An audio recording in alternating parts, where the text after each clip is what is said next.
அனைவருக்கும் வணக்கம். கடகராசிக்காரர்களுக்கு 20ஆம் தேதி முதல் 27ஆம் தேதி வரை உங்களை தேடி நல்ல செய்தி வரும் நேரம் என்று சொல்லக்கூடிய வகையில் நிச்சயமாக நவ கிரகநிலைகளின் அமைப்பை ஆராய்ந்து பார்க்கும்போது எதிர்பார்ப்பதை விட அமோகமான மாற்றங்களை சந்திக்கக்கூடிய வகையில் உறுதியாகவே இந்த வாரத்தில் உங்களை தேடி நல்ல செய்தி வரப்போகிறது என்பதை ராசியின் அதிபதியான சந்திரன் உள்ளிட்ட கிரகநிலைகள் உறுதிப்படுத்துகின்றன. அதே சமயம் சாதகமற்ற சூழ்நிலை ராகு அஷ்டமத்தில் இருப்பதால் சில விஷயங்களில் அதிக கவனத்துடன் இருக்க வேண்டும் என்பதை உறுதிப்படுத்துகிறார். எந்தெந்த நிகழ்வுகள் சாதகமற்றதாக அமைய போகிறது, அதே சமயம் உங்களை தேடி நல்ல செய்தி வரும் என்று சொல்லக்கூடிய வகையில் சிறப்பான வாய்ப்புகள் இந்த வாரத்தில் எந்தெந்த விஷயங்களில் கடகராசிக்காரர்களுக்கு கிடைக்க போகிறது என்பதை முழுமையாக ஆராய்ந்து பார்க்கும் போது கடகராசிக்காரர்களுக்கு ராசியின் அதிபதியான சந்திரன் இந்த வாரத்தின் துவக்கத்தில் லாபஸ்தானத்தில் உச்சபலம் பெற்றிருக்கிறார். அதைத் தொடர்ந்து விரயம், ஜென்மம், தனம்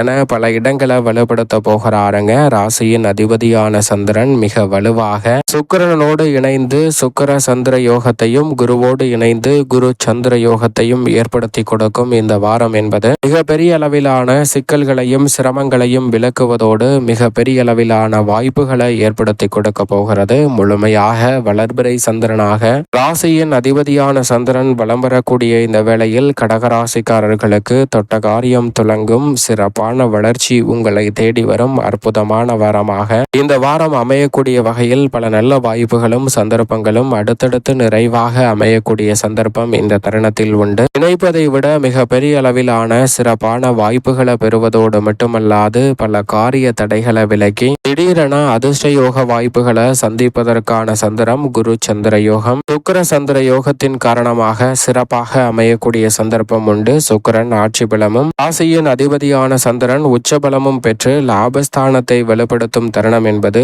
அமோகமான வளர்ச்சியை எள்ளி கொடுக்கிறது. 4 மற்றும் 11ஆம் இடத்தின் அதிபதியாக இருக்கக்கூடிய சுக்கிரன் லாபஸ்தானத்தில் இந்த வாரத்தின் துவக்கத்தில் இருந்தே வலம் வருகிறார். எனவே லாபம் நிறைவாக கிடைக்கும் அற்புதமான தருணமாக உறுதியாகவே சந்திரன் இந்த தருணத்தில் மாற்றி கொடுப்பதை விட ஆட்சி பலம் பெறக்கூடிய சுக்கிரன் சிறப்பானதாக மாற்றி கொடுக்கிறாருங்க. எனவே பொருளாதார பற்றாக்குறை நீங்கும், சக பணியாளர்கள் மேலதிகாரிகளுடன் ஒற்றுழைப்பு கிடைப்பதோடு மிக பெரிய அளவில் அசாதாரண காரியம் என்று சொல்லக்கூடிய நிகழ்வுகளை கூட சிறப்பானதாகவும் நன்மை நிறைந்தவையாகவும் வளர்ச்சி நிறைந்தவையாகவும் மாற்றிக்கொள்ளக்கூடிய முதன்மையான வாய்ப்பும் சந்தர்ப்பமும் இந்த தருணத்தில் நிச்சயமாக கிடைக்க இருக்கிறது. அதோடு மட்டுமல்லாது உத்தியோக ரீதியாக வெளிநாட்டு வேலை வாய்ப்பு, வெளிமாநிலங்களில் எதிர்பார்த்து கொண்டிருக்கும் நிரந்தர வேலை வாய்ப்பு போன்றவை இந்த தருணத்தில் கைகூடுவதற்கான நல்ல சந்தர்ப்பம் நிச்சயமாக ஆட்சி பலம் பெறக்கூடிய சுக்கிரன் மிகவும் வலுவாக வெற்றிகரமாக மாற்றி கொடுக்க போகிறாருங்க. உத்தியோக ரீதியாக நீங்கள் எதிர்பார்க்கக்கூடிய சிறப்பான முன்னேற்றம் நிச்சயமாக இந்த தருணத்தில் உண்டு. சுய தொழில் துவங்குதல், அதை விரிவுபடுத்துதல் போன்றவற்றிற்கு மூலதனம் இல்லை என்று கவலைப்பட்ட கடகராசிக்காரர்களுக்கு அதற்கான நல்ல வழி இந்த தருணத்தில் பிறக்க போகிறது. மூலதனம் உயர்வதோடு மட்டுமல்லாது மிக பெரிய அளவிலான வளர்ச்சி காணும் அற்புதமான வாய்ப்பும் இந்த தருணத்தில் நிறைவாக அமையக்கூடிய சந்தர்ப்பம் நிச்சயமாக உண்டு.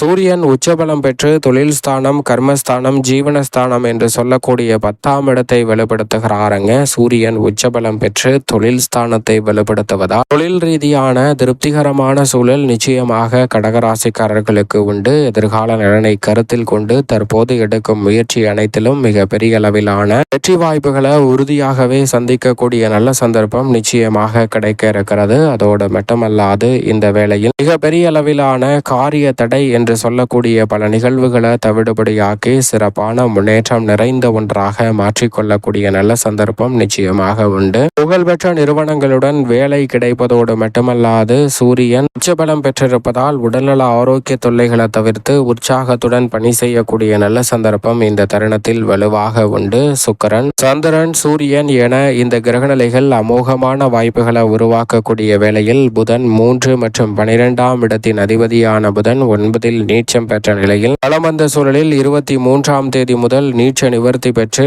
தொழில் ஸ்தானத்தில் சூரியனுடன் இணைந்து புத ஆதித்ய யோகத்தை ஏற்படுத்தி கொடுக்கிறார். எனவே தொழில் ரீதியான குறுக்கீடுகள் இந்த தருணத்தில் முற்றிலுமாக விலக போகிறது. தனித்து செயல்பட்டாலும் சரி, கூட்டு முயற்சியாக ஈடுபட்டாலும் சரி, எடுத்த காரியங்களில் உறுதியாகவே கடகராசிக்காரர்களுக்கு வெற்றி பெறக்கூடிய நல்ல சந்தர்ப்பத்தை புதன் இந்த தருணத்தில் உருவாக்கி கொடுக்கிறாருங்க.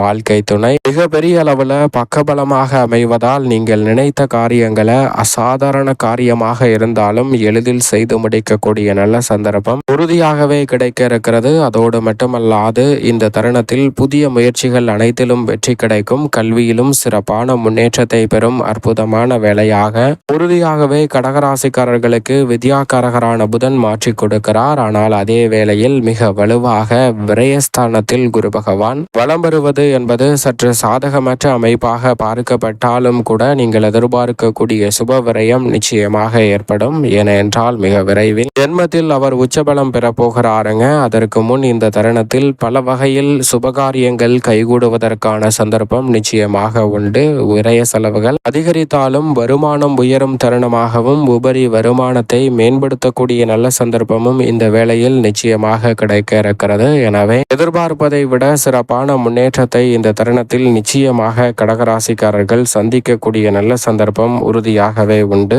சரியாக பயன்படுத்திக் கொள்ளுங்கள். அதோடு மட்டுமல்லாது மிக வலுவாக இந்த வேளையில் சனி மற்றும் செவ்வாய் இணைந்து 9ஆம் இடமான பாக்கியஸ்தானத்தை வலுப்படுத்துகின்றன. இரு கிரகநிலைகளும் தனித்தனியாக 9ஆம் இடத்தை வலுப்படுத்துவது அமோகமான நன்மையை அள்ளி கொடுக்கும் அமைப்பாக பார்க்கப்படுகிறது. ஆனால் இரு கிரகநிலைகளும் முரண்பாடான கிரக சேர்க்கையாக பார்க்கப்படுவதால் இந்த தருணத்தில் சற்று கவனத்துடன் இருப்பது நல்லதாக பார்க்கப்படுகிறது. எதிர்பாராத குடும்ப பிரச்சனைகள் உள்ளிட்ட சில பிரச்சனைகள் வருவதற்கான சாத்தியக்கூறுகள் கடகராசிக்காரர்களுக்கு சனி மற்றும் செவ்வாயின் இணைவு காரணமாக இருக்கிறது. எனவே இந்த வேளையில் குறிப்பாக இந்த வாரத்தில் மந்தமாக மனதில் ஏதோ ஒரு விதமான கற்பனையான பயத்துடன் கவலையுடன் சில நிகழ்வுகளை எதிர்கொள்வதற்கான சூழல் உண்டு என்பதை சனி செவ்வாயின் இணைவு எடுத்து காட்டுகிறது. ஆனால் அதே வேளையில் பொற்காலமாக அமையக்கூடிய வகையில் 9இல் சனி வலம் வருவதால் சிறப்பான மாற்றத்தை நிச்சயமாக ஏற்படுத்தி கொடுக்க போகிறார். இந்த கிரகத்தை விட அஷ்டமத்தில் ராகு இருப்பது உறுதியாகவே சாதகமற்ற அமைப்பு தான். தனஸ்தானத்தில் கேது இருப்பதும் சற்று சாதகமற்ற அமைப்பாக தான் பார்க்கப்படுகிறது. நிழல் கிரகமான ராகு மற்றும் கேதுவின் அமைப்பு இந்த வாரம் முழுவதுமே நிச்சயமாக சாதகமற்ற ஒரு சூழலில் தான் வலம் வருகின்றன. நிழல் கிரகமான ராகு மற்றும் கேதுவின் அமைப்பு சாதகமற்ற அமைப்பில் இருப்பதால் இனம் புரியாத ஒரு கவலை ஒன்று மேலோங்குவதற்கான சந்தர்ப்பம் உண்டு. சற்று கவனத்துடன் இருந்தால் அந்த கவலையை விலக்கி மகிழ்ச்சியான பல மாற்றங்களை சந்திக்கக்கூடிய சந்தர்ப்பம் உறுதியாகவே உங்களை தேடி வரும். ராகு கேதுவை தவிர பெரும்பாலும் மற்ற கிரகநிலைகள் சாதகமான சூழலை உருவாக்குவதால் அரசியலில் எதிர்பார்க்கக்கூடிய சிறப்பான வளர்ச்சி உண்டு. கலைத்துறையில் விருதுகளும் பாராட்டுகளும் உங்களை தேடி வரும். எதிர்பார்ப்பதை விட தொழில் வளம் சிறக்கக்கூடிய வகையில் நல்ல செய்தி ஒன்று நிச்சயமாக இந்த தருணத்தில் உங்களை தேடி வரக்கூடிய யோகத்தை ஏற்படுத்துகிறது. மேலும் இந்த தருணத்தை சாதகமாக உறுதியாகவே கடகராசிக்காரர்கள் மாற்றிக்கொள்வதற்கு இந்த வாரத்தில் ஏதேனும் இறை பணி சார்ந்த விஷயங்களை மேற்கொள்ளுங்கள். நீங்கள் நினைப்பதை விட உறுதியாகவே நல்ல செய்தி ஒன்று சிறப்பாக அமைவதோடு மட்டுமல்லாது எதிர்பார்ப்பதை விட சிறப்பான முன்னேற்றத்தை கடகராசிக்காரர்களுக்கு தடையில்லாமல் பெற்று தருவதற்கான யோகம் இந்த வாரத்தில் நிறைவாக கிடைக்கும்.